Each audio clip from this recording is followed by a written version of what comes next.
So let's dig in on what actually is happening in 8.4, right? The last stuff was just kind of formulas we're going to need, just pulled from our trig stuff and pre-calc and all over. The idea is to use trig and Pythagorean setups to help with integrals that contain one of three different forms. So we're going to be looking for, and they're all roots. So the root of a squared minus x squared, or the root of a squared plus x squared, or the root of x squared minus a squared. So this is obviously just like the two different subtractions, or an addition. The addition, of course, could be x first or a first. It would be either way. X is your variable here, and then a is just some constant, right? These look kind of similar to things that we saw in some of the like inverse trig integrals and derivatives, right? The sort of inverse trig forms. We've seen stuff that kind of looks like all of this. The arctan doesn't have the root here, but then, right, like arcsine and arcsecant have some of those other forms kind of embedded in them. So that's probably related to what we're doing. I guess we'll see.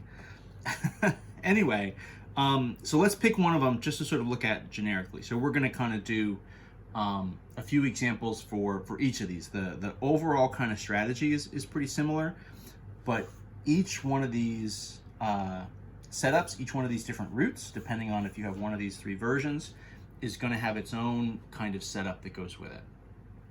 So let's just do the first one. So let's say the root of a squared minus x squared, right? A is just some constant value.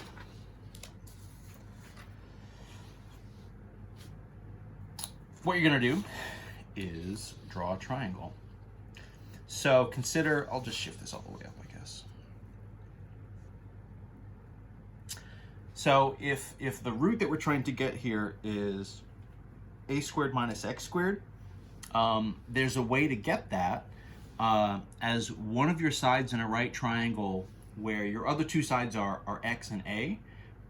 You just have to set it up in a very particular way. And so the version of this that we're going to do is a triangle like this. So your kind of perspective angle theta is down here. X is kind of your opposite side. A is your hypotenuse. And so then what that means here, right, that missing side,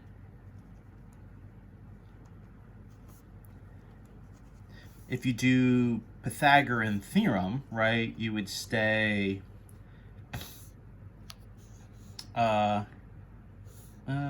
question mark, right, whatever. So, you know, you'd have kind of x squared plus, right, kind of missing side squared would equal a squared. So then if you're trying to get this by itself, you would subtract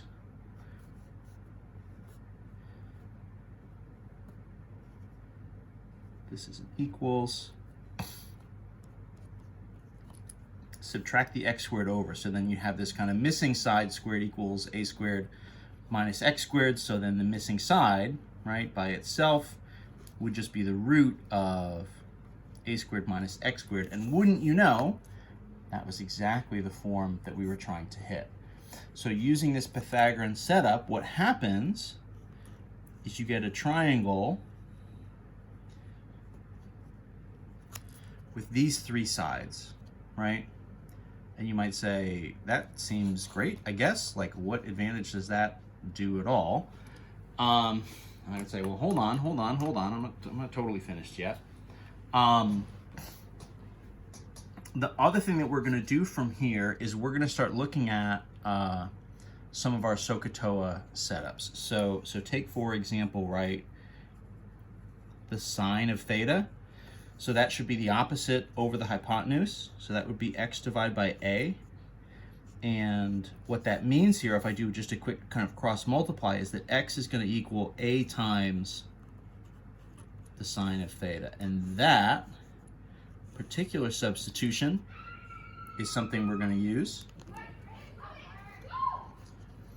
The other thing you could do is if you then look at this like root side, you would say, okay, so then this over a, you're like cosine, right, would be this root, a squared minus x squared over a. So then same kind of idea, right? If you wanted to solve for the root of a squared minus x squared in terms of the rest of this, it would be a times the cosine of theta. So I want those two substitutions, and what I'm going to do is I'm going to put them to use. Let's take an example so we have something to kind of work with as a reference. I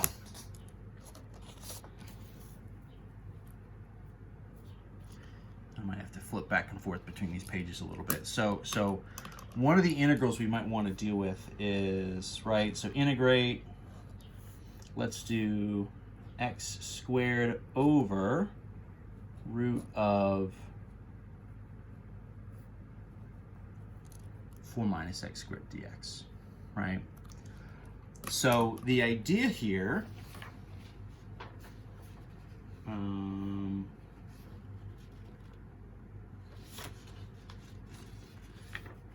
sorry, just folding this. I'm trying to be able to have both of these things show up at the same time. So the idea is that you identify, right? So this has, right, this form, a squared minus x squared, right? In this case, it would be 4 minus x squared, so that just means, right, the a value is 2, right? If you wanted to kind of write this as, 2 squared minus x squared or something, right? So this has that particular form. So the idea is you're going to draw this triangle and use these values, right? So we'll draw.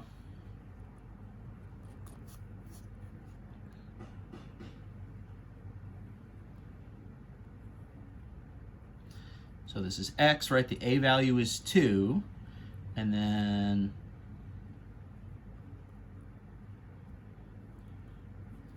right down there on the adjacent side, I'm going to get the root of 4 minus x squared. So then my kind of definitions here, right, are x would be 2 times the sine of theta, the root 4 minus x squared is going to be 2 times cosine,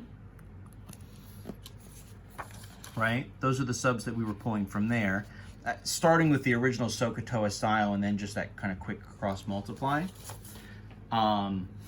If I start to like take this and then like sub it in over here,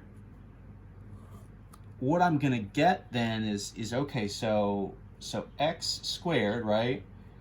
So if x is 2 times sine theta, this would be, right, sort of 2 sine theta kind of quantity squared over the root, which the root is like 2 times cosine theta.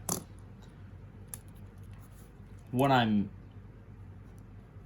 missing there is if these are now in terms of the angle theta, and this is a dx, that's kind of inconsistent. So what I need is, we'll do this in red.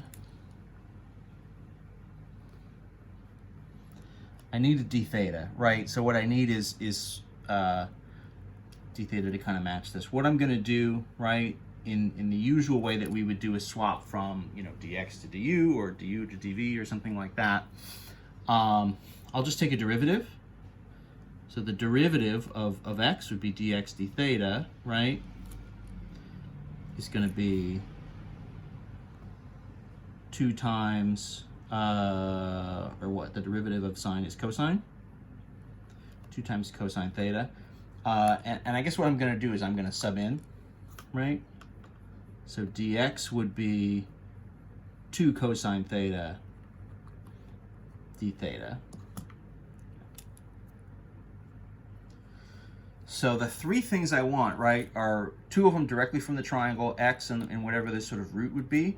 And then I do the derivative of the x to figure out what dx is going to be. So then that I'm going to sub in here. So my new integral, right, so this would be kind of 4 sine squared theta over 2 cosine theta times the dx is 2 cosine theta d theta. Now this is the point where you're like, wait, why are we even doing any of this stuff? This seems extremely random. This seems like it's kind of out of nowhere. So just to recap for a second, right? If I took this original integral, it has some similarities to some of the arc stuff. You know, it's got these fractions, but it just doesn't fit any of our other forms. It doesn't fit the 8-1 kind of style. And the way we can get this particular root, a root of 4 minus x squared, is with this very particular kind of triangle setup. And so coming out of that, the right triangle stuff is we get all these different trig functions. So what starts to happen to us now is if I'm going to essentially do this trig substitution. So it's kind of an advanced u sub, but instead of using u, we're using theta as our new variable.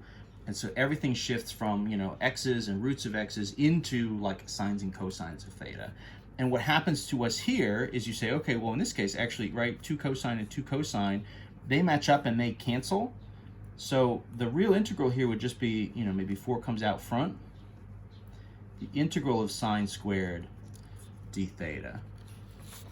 And this is exactly the type of thing that we did in the last section. This is like right out of the book from 8.3. This is where we would start to use things like our half angle formulas and then do an integral from there. We're gonna have to run these last steps just a little fast. So that's gonna be 4 times the integral. So this would be, right, 1 minus cosine of 2 theta over 2 d theta. So okay, this is really like 2 out front, integral 1 minus cosine of the double angle d theta. This stuff I can anti-differentiate, right? I can do the integral here. Pay close attention to the variable, right? So this is now with respect to theta. So 1, the antiderivative of 1 in this case, so this would be 2 times the antiderivative of 1 just is the angle, right? Theta minus, right? So cosine, this is going to be one of those, right? It would be the sine of 2 theta, and then the whole thing is divide by 2, right? 1/2, because you have that double angle on the inside. So in theory, then you kind of get an antiderivative. Now, of course, the issue here, just like in the u subs, is you have an answer that's in terms of your new variable theta rather than in terms of the original version, which is x, right? Everything here originally was in terms of x. So what I need to do is I want to go back here to my original subs, and I need to have a sub for theta, and I need to have a sub for the sine of 2 theta. And I'm going to do this essentially directly from the triangle. What I would do for theta, so let's say what was our original substitution here? We had the sine of theta, right, was x divided by 2. So that means theta itself would be the inverse of that, which for us, right, is our arc sine. So the theta here is going to become the arc sine of x over 2, right? We're just using our inverse trig functions. So this is 2 times, so arc sine x over 2, sine of 2 theta. So we have the formula, right? I need this in terms of sine and cosine of the original. So that was 2 times sine theta cosine theta. That was our new guy here. I can't do anything if this is doubled, right? This isn't anything if it's doubled, so that'll be minus 1/2 times 2 sine theta cosine theta. So this is 2 arc sine x over 2 minus 1/2 and 2 here both cancel. Sine, right, of theta from the triangle is x over 2. And cosine is going to be root 4 minus x squared over 2 plus big C. Oh my gosh, and that's not even visible, and I'm running out of time. That's the answer. I have to stop.